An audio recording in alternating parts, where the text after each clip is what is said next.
रूस और यूक्रेन के बीच शुरू हुए युद्ध को करीब 1 साल होने जा रहा है। इस दौरान दोनों देशों को बहुत नुकसान हुआ। दोनों देशों के सेनाओं के हजारों सैनिकों ने अपनी जान गंवा दी। इसी बीच 5 जनवरी को रूस के राष्ट्रपति ने ऑर्थोडॉक्स क्रिसमस के मौके पर हमलों को रोकने का आदेश दे दिया था, जो कि 5 से 7 जनवरी के बीच तक लागू था। उन्होंने इस तरीके का फैसला तुर्की के राष्ट्रपति तैयब एर्दोआन के कहने पर लिया था। वहीं दूसरी ओर यूक्रेन ने इस तरह के सीज फायर को झूठा करार दिया है।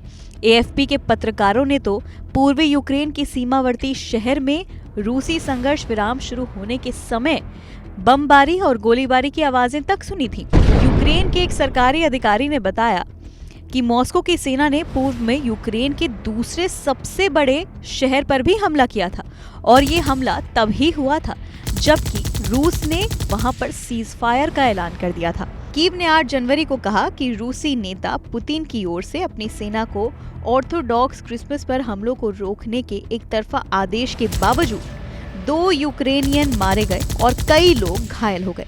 तो बेसिकली कीव ने ये बताया है कि रशिया ने एक तरफा सीज फायर किया था और उस सीज फायर में रशिया ने अपने सैनिकों की पोजीशंस बदली, जिससे कि रशिया और आक्रामक तरीके से यूक्रेन पर हमला कर पाए।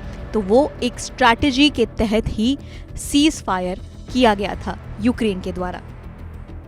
आरोप ये भी लगते हैं कि रशिया ने उन 2 दिनों में अपनी पोजीशनिंग और स्ट्रैटेजी को और तेज किया ताकि यूक्रेन पर और ज्यादा घातक हमले हो सके। यही नहीं, सीज फायर खत्म होते ही रशिया ने यूक्रेन पर पहले से ज्यादा बमबारी और गोलीबारी करना शुरू कर दिया, जिसका नतीजा ये रहा कि यूक्रेन के कई लोग घायल हो गए और कई ऐसे सैनिक थे जो कि मारे गए।